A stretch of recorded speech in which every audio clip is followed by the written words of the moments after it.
ശബരിമല സ്വർണ്ണക്കൊള്ളയിൽ നിർണായക നീക്കവുമായി പ്രത്യേക അന്വേഷണ സംഘം. തിരുവിതാംകൂർ ദേവസ്വം ബോർഡ് മുൻ പ്രസിഡന്റ് PS പ്രശാന്തിന്റെയും ബോർഡ് അംഗങ്ങളുടെയും മൊഴിയെടുക്കും. അതിനിടെ സ്മാർട്ട് ക്രിയേഷൻസ് CEO പങ്കജ് ഭണ്ഡാരിയെ വീണ്ടും ചോദ്യം ചെയ്തു.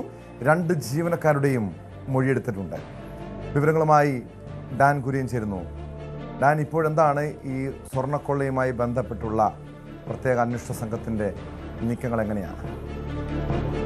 കഴിഞ്ഞ ഭരണസമിതിക്കെതിരെയും തിരുവിതാംകൂർ ദേവസ്വം ബോർഡിൻ്റെ കഴിഞ്ഞ ഭരണസമിതിക്കെതിരെയും വലിയ തരത്തിലുള്ള ആരോപണങ്ങൾ ഈ ശബരിമല സ്വർണ്ണക്കൊള്ളയുമായി ബന്ധപ്പെട്ട് ഉണ്ടായിരുന്നു. മിനിറ്റ്സ് രേഖകളിൽ കൃത്യമായി വിവരങ്ങൾ രേഖപ്പെടുത്താതിരുന്നത് ബോധപൂർവമായ ഗൂഢാലോചനയുടെ ഭാഗമായിട്ടായിരുന്നു എന്നതായിരുന്നു പ്രധാനപ്പെട്ട സംശയം. അതടക്കമുള്ള കാര്യങ്ങളിൽ SIT വിശദമായ പരിശോധന നടത്തിക്കൊണ്ടിരിക്കുകയാണ്.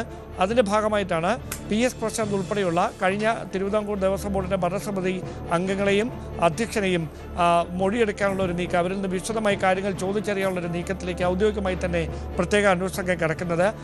തുടക്കത്തിൽ ദേവസ്വം വിജിലൻസും സമാനമായ തരത്തിൽ കഴിഞ്ഞ ഭരണസമിതിയിൽ നിന്ന് കാര്യങ്ങൾ ചോദിച്ചറിയാൻ ശ്രമിച്ചിരുന്നു.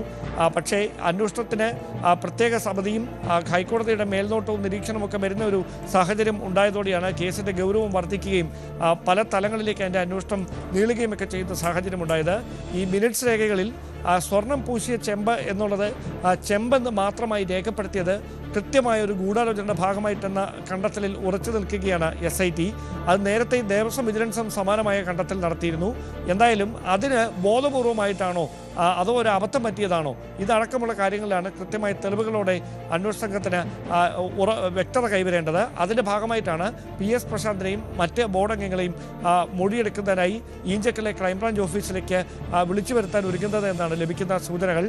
ഇതിനോടകം നോട്ടീസ് കൈമാറിയിട്ടുണ്ടോ എന്നുള്ള കാര്യത്തിൽ നമുക്ക് വ്യക്തത കൈവന്നിട്ടില്ല. എന്തായാലും വൈകാതെ തന്നെ അന്വേഷണ സംഘം ഇവരുടെ മൊഴി രേഖപ്പെടുത്തുമെന്നാണ് ലഭിക്കുന്ന വിവരങ്ങൾ. എന്തായാലും ഈ സ്വർണം ഉരുക്കി മാറ്റുന്ന സംഭവവുമായി ബന്ധപ്പെട്ട് കൃത്യമായൊരു ഗൂഢാലോചന നടന്നിട്ടുണ്ട് എന്നും അതിൽ ഉദ്യോഗസ്ഥ തലത്തിൽ നടന്ന ഗൂഢാലോചനയ്ക്ക് അപ്പുറത്തേക്ക് ബോർഡിലെ മറ്റാർക്കെങ്കിലും അതിൽ ബന്ധമുണ്ടോ എന്ന് കണ്ടെത്തുകയാണ് SITക്ക് മുന്നിലെ വെല്ലുവിളി. അതിൻ്റെ ഭാഗമായിട്ടാണ് കഴിഞ്ഞ ഭരണസമിതിയെ കൂടി പരിശോധനകളുടെ ഭാഗമായി അവരിലേക്ക് കൂടി അന്വേഷണം നീളുന്ന ഒരു സാഹചര്യം.